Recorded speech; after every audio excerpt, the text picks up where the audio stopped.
اللہ اللہ اللہ اللہ۔ السلام علیکم ورحمۃ اللہ وبرکاتہ۔ نحمدہ ونصلی علی رسول الکریم، اما بعد۔ محترم سامعین کرام اور ناظرین اعظام، طبیعت کا کسی لذیذ چیز کی طرف مائل ہو جانا یہ محبت ہے، اور اللہ تبارک تعالیٰ کی محبت سے بڑھ کر کے کیا چیز کی محبت ہوگی۔ اللہ تبارک تعالیٰ کی محبت سمجھ لیجئے ہمارے ایمان کے لیے روح اور جان ہے، اس کے لیے اکسیر ہے، اس کے لیے ایک ٹانک ہے، وٹامن ہے۔ اور جو دل اللہ کی محبت سے خالی ہو وہ دل سمجھیے ویران دل ہے۔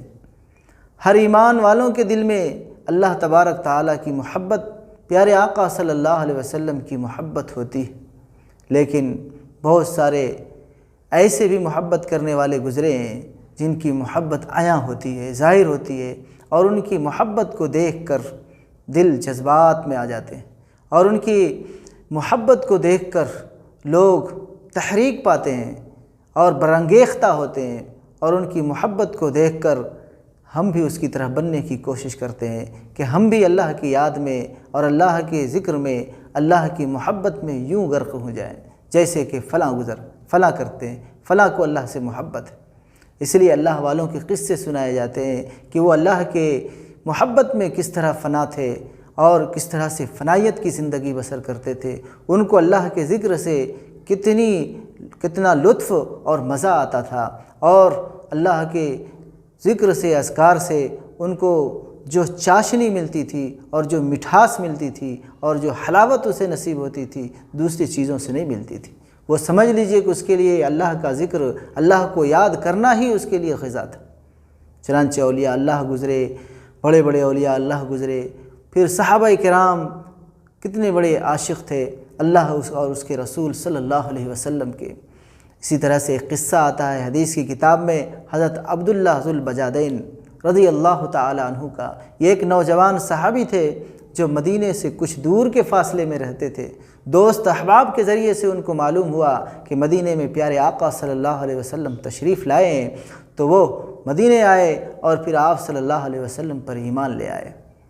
ایمان لا کر جب وہ اپنے گاؤں کو گئے تو پھر لوگوں کو بھی اس کے بارے میں معلوم ہو گیا، کیونکہ یہ چیز ایسی ہے کہ کتنا بھی آپ چھپاؤ چھپتا نہیں ہے۔ عشق الہی اور عشق رسول صلی اللہ علیہ وسلم اور ایک مشک جو معلوم ہے کہ خوشبو اور عشق یہ چھپتی نہیں ہے، تو یہ بھی اللہ اور اس کے رسول سے بے انتہا محبت کرنے والے تھے، یہ چیز چھپی نہیں۔ گھر والوں کو معلوم ہو گیا، چنانچہ گھر والوں نے ان سے تفتیش کی، پوچھا کیا تم ایمان لے آئے ہو؟ انہوں نے کہا ہاں ایمان لے آیا۔ اس پر ان کے چچا نے اس کو بہت مارا، بہت پیٹا، اور اس کے بعد ان کے لیے دو آفر رکھے کہ یا تو تم ایمان لا کر کے یعنی کلمہ توحید کا اقرار کر کے تم یہاں سے چلے جاؤ، اور ورنہ تم اس کا انکار کر کے اسی گھر میں رہو۔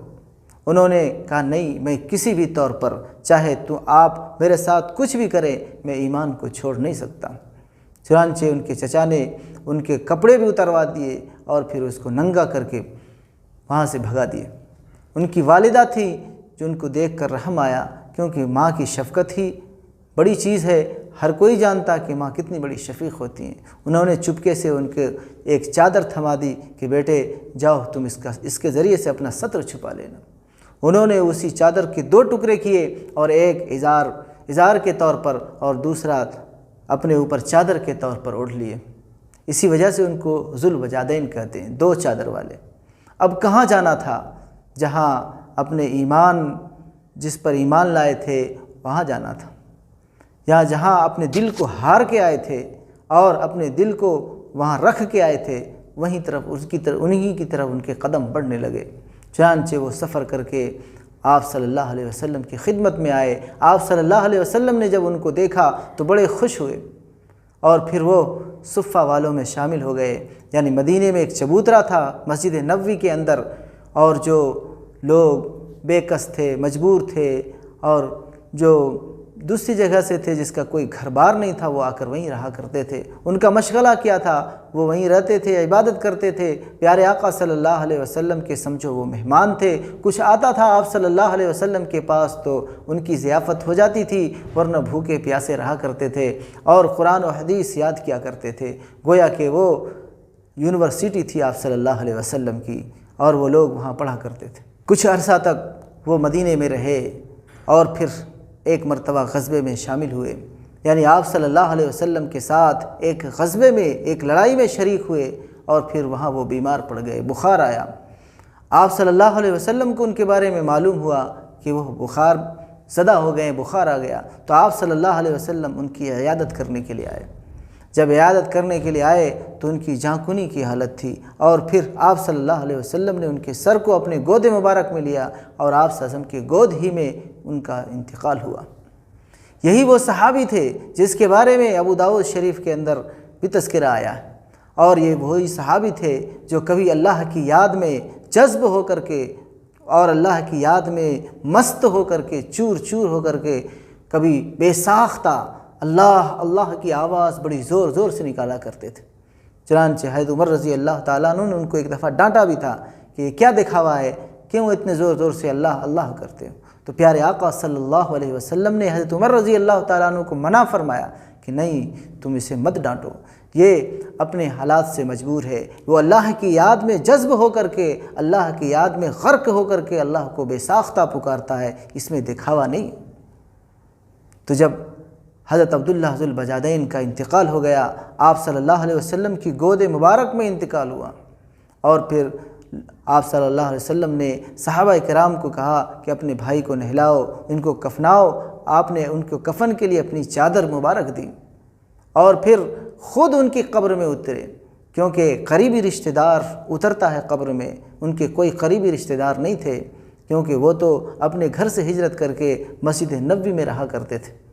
آپ صلی اللہ علیہ وسلم خود قبر کے اندر اترے۔ حضرت ابوبکر صدیق رضی اللہ تعالیٰ عنہ بھی تھے، حضرت عمر رضی اللہ تعالیٰ عنہ بھی تھے۔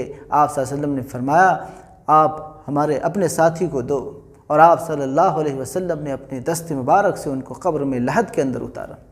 یہ دیکھ کر کے حضرت عمر رضی اللہ تعالیٰ عنہ کی آنکھوں میں اشک آ گیا، کہنے لگے اے کاش کتنا اچھا ہوتا کہ یہ نعش میری ہوتی اور میں آپ صلی اللہ علیہ وسلم کے ہاتھ سے قبر کے اندر اتارا جاتا۔ اور پھر آپ صلی اللہ علیہ وسلم نے ان کو اپنی چادر بھی دی تھی، اس چادر میں لپیٹ کر ان کو کفن دیا گیا تھا۔ تو بڑے خوش نصیب تھے، انہوں نے سودا بھی ویسا ہی کیا تھا کہ اللہ اور اس کے رسول صلی اللہ علیہ وسلم کے لیے سب چیز کو قربان کر دیا تھا، یہاں تک کہ ان کے جسم سے کپڑے بھی اتار لیے گئے تھے، لیکن اللہ تبارک تعالیٰ نے کیا مقام دیا کہ آپ صلی اللہ علیہ وسلم کی چادر انہیں عنایت ہوئی، اور آپ صلی اللہ علیہ وسلم کے گود مبارک میں وہ وفات پائے، اور آپ صلی اللہ علیہ وسلم نے اپنے دست مبارک سے ان کے قبر میں ان کو اتارا۔ تو اللہ تبارک تعالیٰ ہمیں بھی اپنے نبی صلی اللہ علیہ وسلم سے اور اللہ تبارک تعالیٰ سے ایسے ہی سچی محبت کرنے کی توفیق نصیب فرمائے۔ وما علینا الا البلاغ۔ السلام علیکم ورحمۃ اللہ۔